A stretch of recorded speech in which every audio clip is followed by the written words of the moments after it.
Setelah pakai MacBook Pro M4 Pro ini selama kurang lebih sebulan, bisa gue bilang laptop ini adalah laptop paling powerful yang pernah gue pakai. Tapi, apakah ini worth it untuk dibeli? Atau malah buang-buang duit aja? Nah, di video ini gue akan bahas secara menyeluruh tentang laptop MacBook ini, dan di akhir, kamu akan tahu apakah laptop ini cocok untuk kamu. Let's go! Untuk spesifikasinya, gue ambil base model MacBook Pro M4 Pro. Laptop ini punya 12 core CPU dan 16 core GPU, jadi performanya udah kencang banget untuk berbagai kebutuhan. Selain itu, ini juga dilengkapi dengan 24 GB Unified Memory yang bikin multitasking lebih lancar tanpa bottleneck. Penyimpanannya dapat 512 GB SSD. Untuk build quality, tentu saja semua laptop Apple memiliki kualitas yang solid. Semua ini berkat penggunaan outer shell berbahan aluminium yang memberikan kesan premium, kokoh, dan tahan lama. Desainnya yang presisi juga membuatnya terasa mewah dan elegan saat digunakan. Untuk sudut bukaan layar, MacBook Pro ini dapat dibuka hingga sekitar 135 derajat. Meskipun nggak 180 derajat, sudut ini sudah cukup nyaman untuk penggunaan di meja maupun saat bersantai dengan laptop di pangkuan. Nah, engsel yang digunakan pada MacBook Pro ini terasa sangat kokoh, dengan sedikit wobble saat sedang menyesuaikan sudut layar. Bahkan, ketika layar didorong mendekati keyboard, engsel tetap mampu menahan posisi yang stabil. Untuk portnya, pada sisi kiri laptop ini memiliki satu port MagSafe 3, 2 Thunderbolt 5 port, dan 3,5 mm audio jack. Pada sisi kanan terdapat satu port HDMI yang support resolusi hingga 4K 240Hz, satu port Thunderbolt 5, dan satu port SDXC. Layar MacBook ini berukuran 14,2 inci dengan resolusi 3024 x 1954 pixel. Tipe panelnya mini LED dan mencapai 1000 nits saat SDR dan 1600 nits saat konten HDR. Layar ini juga telah mendukung color coverage 100% DCI-P3 dan sRGB. Nah, karena ini MacBook Pro, layar ini juga sudah support refresh rate 120Hz. Sekarang kita akan masuk ke bagian pembahasan trackpad dan keyboardnya. Untuk trackpadnya, ini berukuran besar dan terletak di tengah bodi laptopnya. Memiliki sistem haptic feedback dan palm projection. Dan gak lupa, ini terbuat dari kaca ya. Masuk ke bagian keyboardnya, keyboard ini memiliki key travel sekitar 1 mm yang membuat kita lebih nyaman dalam mengetik. Keyboard ini juga menggunakan layout standar keyboard buatan Apple dengan Control, Option, dan Command. Satu hal lagi, keyboard ini juga dilengkapi oleh Touch ID yang membuat login Anda semakin mudah. Oh iya, keyboard ini juga ada backlit yang sangat terang ya. Nih, bisa dilihat nih. Tentunya, ini dapat mempermudah kita saat ingin mengetik di ruangan yang gelap.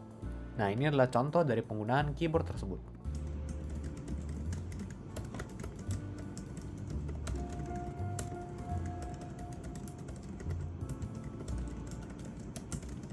Untuk power inputnya, MacBook tipe M4 Pro base model dilengkapi dengan charger 70W dan kabel USB-C to MagSafe 3. Nah, sekarang kita masuk ke pengujian speakernya.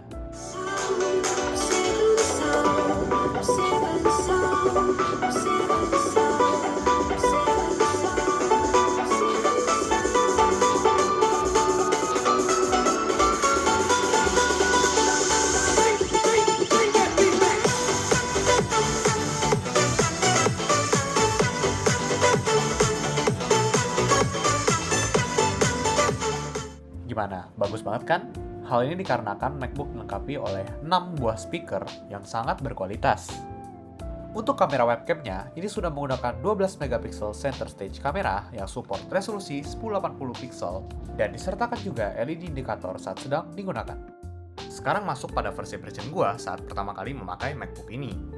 Yang pertama kali gue rasain saat pakai macOS adalah banyak banget tuh fitur-fitur yang personally gue belum pernah pakai di Windows, seperti Hot Corner dan juga Launchpad untuk semua aplikasi.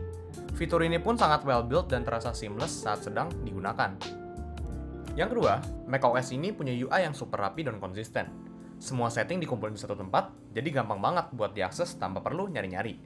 Sedangkan kalau di Windows kalian tahu lah pasti bagaimana rasanya ribetnya nyari setting dan di flashbang saat ketemu. Yang ketiga adalah, gue suka banget sama sleep system yang ada di MacBook. Saat udah selesai ngerjain suatu, langsung aja tutup lidnya, dan dia akan otomatis masuk ke mode sleep.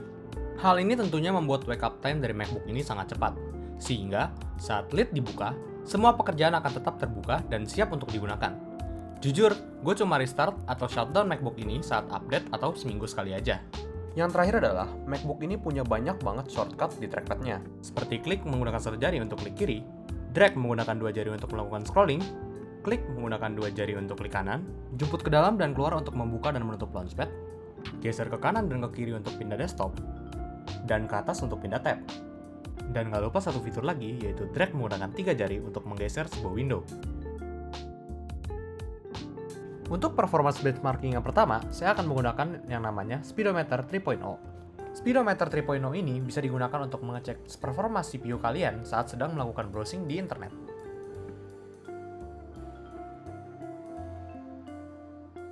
Berikut adalah hasil dari benchmarking menggunakan Speedometer 3.0. Performanya bisa dibilang mirip dengan CPU M3 Max.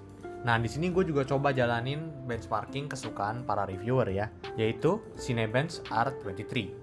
Bisa dilihat di sini saat full load, suhu terpanas berada di 101 derajat Celcius dan suhu average-nya berada di 91,5 derajat Celcius. Nah, ini dia hasil akhir benchmarkingnya, sekitar 18.300. Untuk suhu sekitaran keyboard masih hangat dan nyaman untuk dipakai ngetik. Kalau soal video editing, tentu saja MacBook Pro M4 Pro ini sudah sangat kuat. Bisa dilihat di sini gue udah scrubbing dan sambil nyalain videonya juga, dan di sini nggak ada kelihatan nge-lag sama sekali ya. Untuk ngetes performa GPU-nya, di sini gue udah run Wuthering Wave rata kanan menggunakan emulator iOS ke macOS. Dan meskipun sudah pakai setting yang paling tinggi, nah bisa kita lihat di sini tetap nyampe 120 fps. Emang mantep sih GPU M4 Pro ini.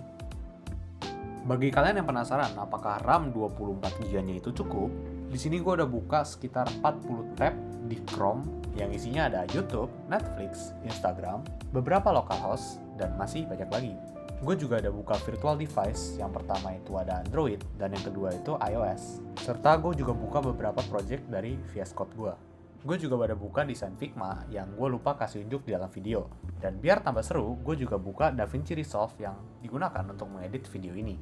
Di sini untuk hasilnya, kita bisa lihat bahwa memory pressure-nya ini masih menunjukkan warna kuning. Dan RAM yang digunakan hanya sekitar 21 GB. Kalau udah bahas soal baterai, emang sih MacBook dengan Apple Silicon emang gak ada tandingannya. Mulai dari 80% baterai dan udah pakai dari jam 7 pagi sampai malam untuk coding ringan, video editing, browsing, dan lain-lain, tuh masih tersisa 16%. Mantap kan? Satu hal yang gue notice dan bikin gue greget saat pakai MacBook ini adalah scrolling menggunakan mouse ini di reverse. Jadi saat scroll ke atas dia turun, terus scroll ke bawah dia malah naik. Sama kayak di trackpad-nya. Nah, gue udah nemu cara ngefixnya dan itu harus pakai third party app namanya Mouse. Dan masih soal mouse, polling rate mouse gue yang harusnya sampai 1000 di sini nge-stuck di 125 sampai 130-an. Kalau kalian tahu cara benerinnya, tulis di kolom komentar ya. Satu hal lagi yang gue kurang suka tentang MacBook ini adalah storage-nya yang cuma 500GB. Banyak loh laptop-laptop Windows yang harga lebih murah tapi storage-nya lebih banyak. Ya meskipun begitu, read and write speed dari SSD-nya masih tergolong cepat.